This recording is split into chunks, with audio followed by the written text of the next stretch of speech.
Okay, so today, to deepen and to enrich our connection with our kids, we're going to fall asleep holding hands.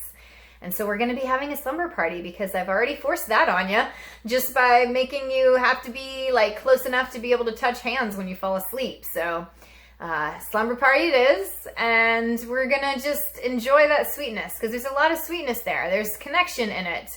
Releasing your consciousness or like falling into a state of unconsciousness while you're holding hands. There's bonding in that. There's trust in that. Even if we're going back to like this primitive concept of being with your tribe and feeling the level of trust and vulnerability to be able to let your guard down and all lay together and let go of consciousness and go into a state of sleep together. There is definitely an element of deep trust. Plus, it helps you, it's like an intimacy or knowing of each other, to know someone even in their sleeping time, not just their waking time. There's definitely an added layer of intimacy there. So it's a really sweet and bonding kind of experience. And then we're adding this extra layer of touching hands or holding hands, being in physical contact with each other as we fall asleep too. Because then there's that physical element of awareness, when you're holding someone's hand the entire time, you can feel their body and feel their warmth. And, there's just this contact and all of the connection that brings. That person stays in your awareness in a heightened way. And there's, more bonding and more connecting and more intimacy in that as well. So let's see how it feels. And, it may be that this is something that you guys do all the time and you're like, yes, we love this one. Or this may be really weird and hard and difficult because this is not something you guys do. You don't sleep in the same room or do these kind of things at all. Might be like a first time or something. Probably not with children. Maybe, even as infants, you've had to sleep in the same room with your kids at least once just by, whatever. But maybe not. This may be really different. Certainly the holding hands part might be. And let's see how that is right away. That's like telling us something, it's kind of just letting us have more awareness about, how we interact with our kids and what level we go to with them or not. And there's no right or wrong answer there, but it's just like, all right, what do I have to do to get myself into this activity? Is this like, I'm excited, or is this kind of rough for me? Or am I like, oh my gosh, this is going to be awful, like I'm not going to get any sleep, or they're going to kick me all night, or, oh my gosh, that was my alone time and I'm going to have to sacrifice it and give it away, or this is my time with my partner in the evening, so I don't want to have to like sleep with my kids and like give away that time too. And these are all just interesting things to realize about ourselves and know about ourselves. Like maybe nighttime is a really important personal time for you, so this doesn't sound good.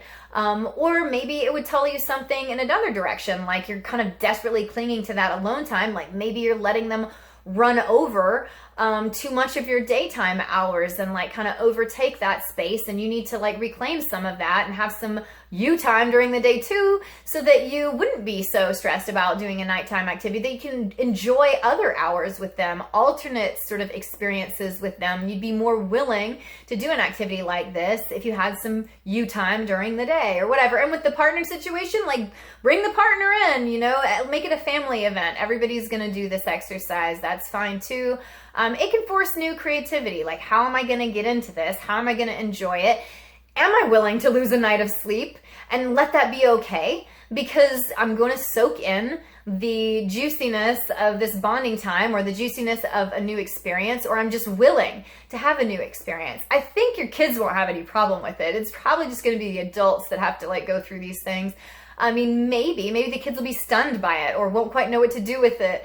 But generally they love this kind of thing. They love to have the experiences changed up on them. They love to have you get involved more and like come down to their level. And they love the touch and the closeness and the connection and the opportunity for more play and more engagement together, all of that.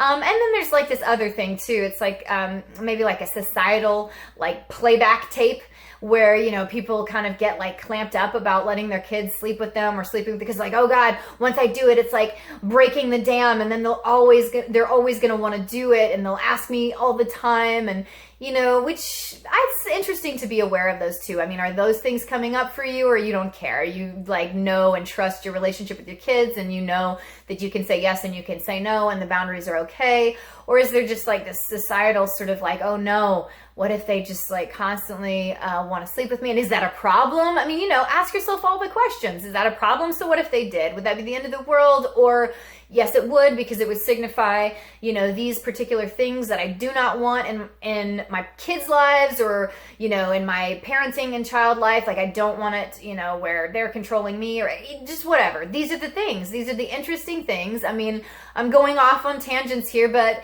this is what you could and should do in your mind when you're doing these experiments. You know, ask yourself all the questions, because it gives you more self-awareness, you know, of what your dynamic and your connection is like with your kids, what it is and what you want it to be, and whether those things are united, and in what ways. And are you willing to expand? What have you not tried? Aren't there some new things? I mean, you might love this, and you guys might have this be your new Friday night, you know, where it's like slumber party, sleep together, holding hands, you know, or you might hate it.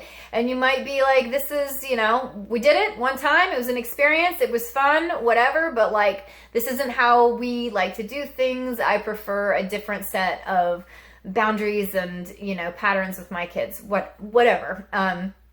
That is simply what we're playing with here. But like I said, at the very least, enjoy one experimental, sort of fun, playful game night of holding hands as you fall asleep. See what sweetness there is to be offered, and yeah, just see how it makes you feel, see what you like in it, see what you want to take, see what you want to leave.